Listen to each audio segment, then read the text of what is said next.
तथागत बुद्धांना एकदा एका मनुष्याने विचारलं की तथागत, तुम्ही म्हणता देव नाही, आत्मा नाही, पुनर्जन्म नाही, स्वर्ग नाही, नरक नाही, तुम्ही असं कस काय म्हणता, का म्हणता? यावर तथागत म्हणाले, मी फक्त मनुष्याला वास्तव सत्य काय आहे हे पटवून देण्याचं काम करतो.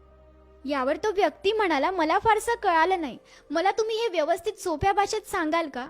तथागत म्हणाले, माणसाला बाह्य 5 ज्ञानेंद्रिय आहेत ज्याद्वारे माणूस सत्य जाणतो. डोळे, कान, नाक, जीभ आणि त्वचा यांच्याद्वारे मनुष्याला ज्ञान होतं.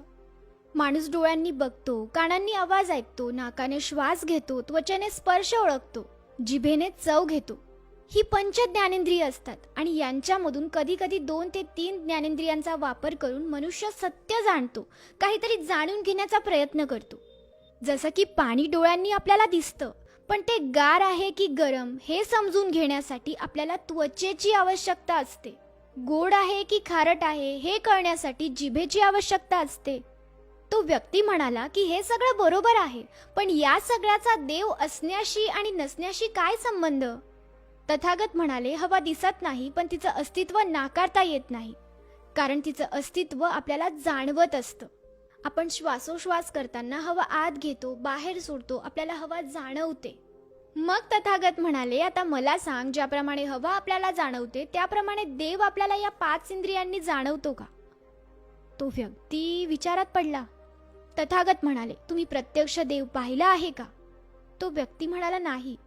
तुमच्या वडिलांनी, तुमच्या आजोबांनी, त्यांच्या वडिलांनी देव पाहिलाय का? तो व्यक्ती म्हणाला की नाही. मग तथागत म्हणाले की जर तू पाहिला नाहीस, तुझ्या पूर्वजांनी कधी देव पाहिला नाही, तुला कधी तुझ्या 5 इंद्रियांनी तो जाणवला नाही, मग तू कस काय म्हणू शकतोस की देव आहे? हे तथागत बुद्धांचं म्हणणं होतं बरं का. आणि त्या व्यक्तीला हे कुठेतरी थोडंफार पटत होतं, पण त्या व्यक्तीचं इतक्यावर समाधान झालं नाही. त्याने बुद्धांना पुढचा प्रश्न विचारला. तो म्हणाला की तथागत, बाकी सगळं ठीक आहे, पण आपण जिवंत आहोत म्हणजे आपल्यात आत्मा आहे हे तर खरं आहे ना? तथागत त्या व्यक्तीला म्हणाले की तुम्ही सांगता आत्मा आहे आणि तो कधीच मरत नाही, बरोबर? तो व्यक्ती म्हणाला की हो, बरोबर. मग तथागत म्हणाले की मला सांगा, माणूस मरतो म्हणजे नेमकं काय? तो व्यक्ती म्हणाला की आत्मा माणसातून निघून गेला की माणूस मरण पावतो. बुद्ध म्हणाले, मग मला सांग, आत्मा शरीर सोडतो की शरीर आत्म्याला सोडतो? तो व्यक्ती म्हणाला, कदाचित आत्मा शरीराला सोडतो, कुणीतरी कोणाला तरी सोडतं.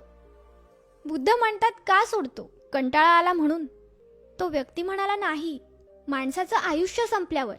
यावर तथागत म्हणाले, मग जर तसं असतं तर सगळी माणसं 100 वर्ष जगली नसती का? असं कुणीही केव्हाही मरण का पावतं? आजारपणामुळे असेल किंवा कोणत्याही कारणाने असेल.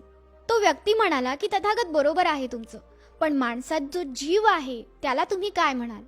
तथागत म्हणाले, ज्यावेळी तुम्ही दिवा पेटवता त्यावेळी त्या दिव्यात तेल असतं, तेलात वात असते आणि मग तुम्ही तो दिवा पेटवता. ती वात पेटवण्यासाठी तुम्ही अग्नी देता, बरोबर?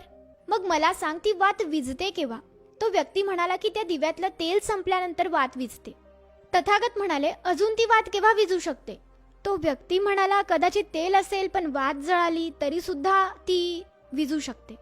तथागत म्हणाले की अजून केव्हा केव्हा ती वात विझू शकते? तो दिवा अजून केव्हा विझू शकतो? त्या व्यक्तीला उत्तर आलं नाही.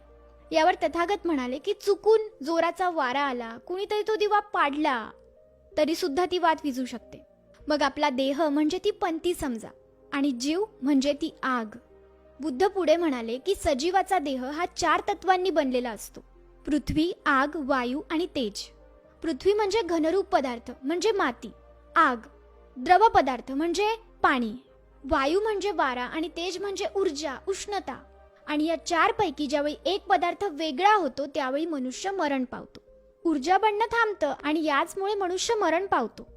पुढे बुद्ध म्हणाले, देव आहे की नाही, आत्मा आहे की नाही याचा फारसा विचार मी करत नाही. या निरर्थक गोष्टीसाठी धम्म वेळ वाया घालवत नाही. मनुष्य जन्माला आल्यापासून जेव्हा तो मरण पावतो तोपर्यंत तो कसे कार्य करतो, कसे कर्म करतो यावर धम्म विचार करतो. काय कर्म केल्यावर काय परिणाम होतात ते धम्म सांगतो. धम्म जिवंतपणी माणसाला स्वर्ग कसा उपभोगता येईल याची जाणीव करून देतो, याची शिकवण देतो. आणि जिवंतपणी माणसाला अज्ञानामुळे नरक भोगावा लागणार नाही यासाठी सुद्धा शिकवण देतो. धम्म म्हणजे अंधारापासून प्रकाशाकडे जाणे. या सगळ्या गोष्टी देवाबद्दल आणि आत्म्याबद्दल त्या व्यक्तीला बुद्धांनी सांगितल्या. तर याबद्दल तुम्हाला काय वाटतं कमेंट करून सांगा.